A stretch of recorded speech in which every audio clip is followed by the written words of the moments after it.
السلام علیکم ورحمۃ اللہ وبرکاتہ۔ الحمدللہ رب العالمین، الصلاۃ والسلام علی رسولہ الکریم، اما بعد فاعوذ باللہ من الشیطان الرجیم، بسم اللہ الرحمن الرحیم۔ تو معزز سامعات، ہم انشاءاللہ قرآن مجید کے دورہ ترجمہ کا آغاز کریں گے، کیونکہ قرآن مجید صرف پڑھنے والی نہیں بلکہ سمجھنے اور زندگی بدلنے والی کتاب ہے۔ تو ہم انشاءاللہ ماہ شعبان میں اسے شروع کریں گے۔ ہماری کوشش ہوگی کہ ہم ماہ رمضان میں اسے مکمل کر لیں۔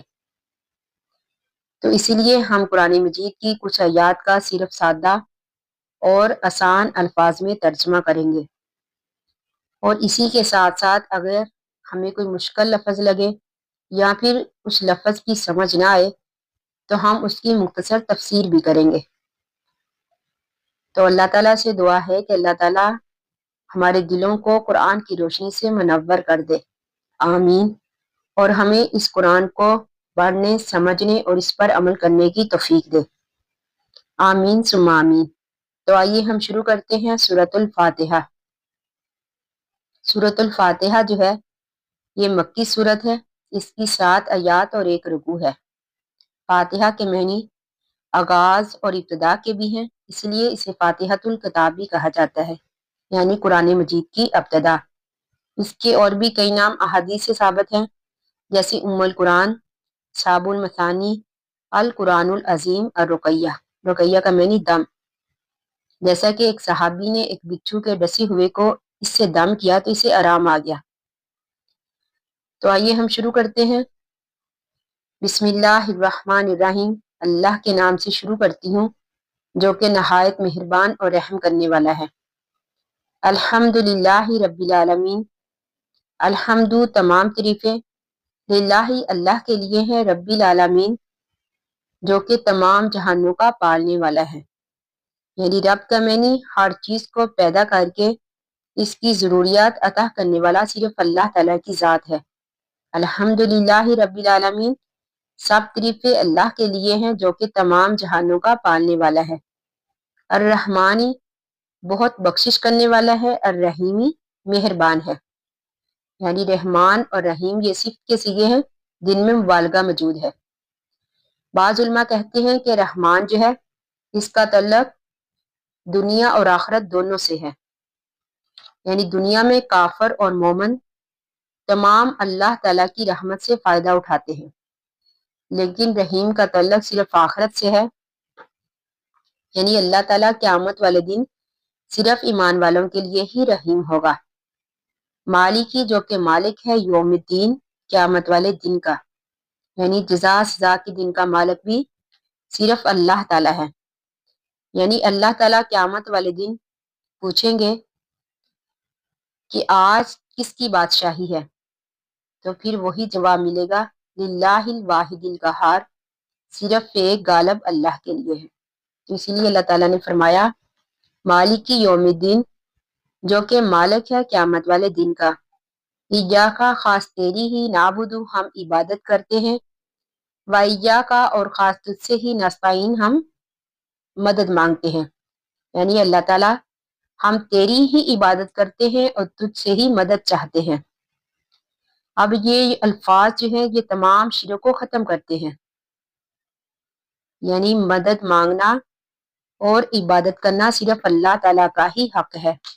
اہدنا، دکھا ہم کو، صراط المستقیم، سیدھی راہ، صراط الذین، راہ ان لوگوں کی، انعمت علیہم، جن پر تو نے انعام کیا، غیر المغضوب علیہم ولا الضالین، آمین، غائری، نہ کہ ان لوگوں کی راہ، المغضوب علیہم، جن پر تو نے غضب کیا، ولا الضالین، اور نہ ہی گمراہوں کی، یعنی اللہ تعالیٰ ہمیں ان لوگوں کی راہ دکھا جن پر تو نے انعام کیا، ان لوگوں کی نہیں جن پر تیرا غضب ہوا، اور نہ ہی گمراہوں کی راہ۔ سورۃ البقرہ یہ مدنی سورت ہے، اس کی 286 آیات ہیں اور 40 رکوع ہے۔ بقرہ کا معنی ہے گائے۔ اس سورت میں آگے چل کر گائے کا ذکر ہے، تو اس لیے اسے سورۃ البقرہ کہا جاتا ہے۔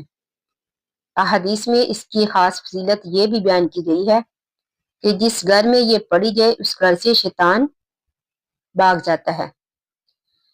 تو شروع کرتے ہیں ہم۔ الف لام میم، یہ حروف مقطعات ہیں جس کے معنی اللہ ہی جانتے ہیں۔ ذالک الکتاب، ذالکہ یہ الکتاب کتاب ہے یعنی قرآن مجید، لا ریبہ نہیں شک فیہ اس میں، یعنی اس کتاب کے اللہ کی کتاب ہونے میں کوئی شک نہیں۔ ہدن ہدایت ہے، للمتقین پرہیزگار لوگوں کے لیے۔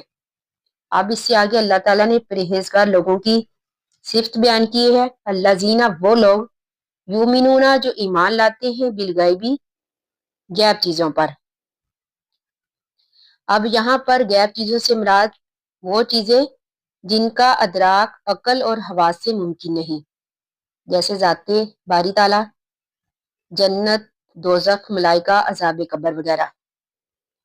یعنی اللہ تعالیٰ نے فرمایا کہ ایمان والے وہ لوگ ہیں، پرہیزگار وہ لوگ ہیں جو غیب پر بھی ایمان لاتے ہیں، وَيُقِيمُونَ الصَّلَاةَ اور قائم کرتے ہیں نماز، وَمِمَّا اور وہ جو رزقناہم ہم نے رزق دیا ان کو، ينفقون وہ خرچ کرتے ہیں، یعنی اللہ کی راہ میں خرچ کرتے ہیں۔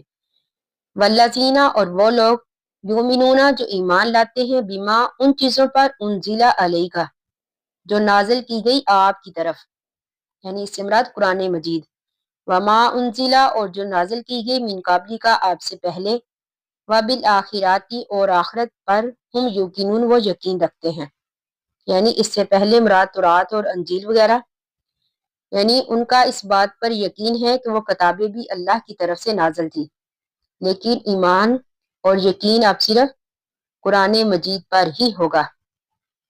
اولئک یہی وہ لوگ ہیں، علی ھدی ہدایت پر ہیں، من ربہم اپنے رب کی طرف سے، یعنی پرہیزگار لوگ جن میں یہ تمام اوصاف پائے جاتے ہیں جن کا ذکر اللہ تعالیٰ نے کیا ہے، تو اللہ تعالیٰ فرماتے ہیں کہ یہی لوگ ہدایت پر ہیں۔ واولئک اور یہی وہ لوگ ہیں، ہم المفلحون جو کہ فلاح پانے والے ہیں، جو کہ کامیاب ہونے والے ہیں۔ ان الذین بے شک وہ لوگ، کفروا جنہوں نے کفر کیا، سواء برابر ہے، علیہم ان پر، انذرتہم کیا آپ ان کو ڈرائیں، یا پھر لم تنذرہم نہ ڈرائیں ان کو، لا یؤمنون وہ ایمان نہیں لائیں گے۔ اب اس کی مختصر تفسیر کرتے ہیں کہ ہمارے پیارے نبی اکرم صلی اللہ علیہ وآلہ وسلم کی شدید خواہش تھی کہ سب مسلمان ہو جائیں، اور اسی وجہ سے آپ کوشش بھی کرتے، لیکن اللہ تعالیٰ نے فرمایا کہ ایمان ان کے نصیب میں ہے ہی نہیں۔ اللہ تعالیٰ نے فرمایا کہ آپ ان کو تبلیغ کریں یا پھر نہ کریں، وہ کبھی بھی ایمان نہیں لائیں گے۔ ختم اللہ، مہر لگا دی اللہ تعالیٰ نے، علی قلوبہم ان کے دلوں پر، وعلی سمعہم اور ان کے کانوں پر، وعلی ابصارہم اور ان کی آنکھوں پر، غشاوۃ پردہ ہے، ولہم اور ان کے لیے عذاب عظیم بہت بڑا عذاب ہے۔ یعنی لگاتار گناہ کرنے کی وجہ سے اللہ تعالیٰ نے ان کے دلوں کو سخت کر دیا ہے، اب کبھی بھی وہ حق کی طرف نہیں آئیں گے۔ وَمِنَ النَّاسِ اور لوگوں میں سے، من کچھ ایسے ہیں، یقولو جو کہتے ہیں، آمنا ہم ایمان لائے، باللہ اللہ پر، وبالیوم الآخر اور آخرت کے دن پر، وما ہم اور نہیں وہ بمؤمنین ایمان لانے والے۔ اب اس آیت میں اللہ تعالیٰ نے تیسرے گروہ منافقین کا ذکر کیا ہے۔ پہلے اللہ تعالیٰ نے پرہیزگار لوگوں کا ذکر کیا، پھر کافروں کا، پھر منافقوں کا۔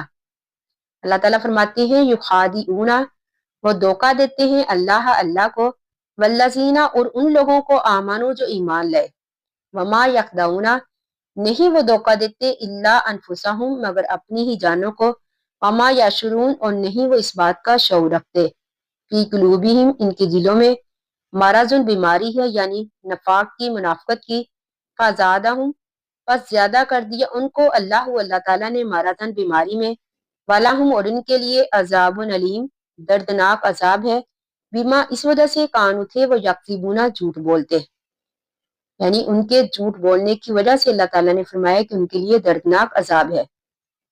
باقی ہم انشاءاللہ کل پڑھیں گے۔ اللہ تعالیٰ سے دعا ہے کہ ہم نے جو بھی پڑھا، اللہ تعالیٰ ہمیں اس کو سمجھنے، پڑھنے اور اس پر عمل کرنے کی توفیق دے، آمین۔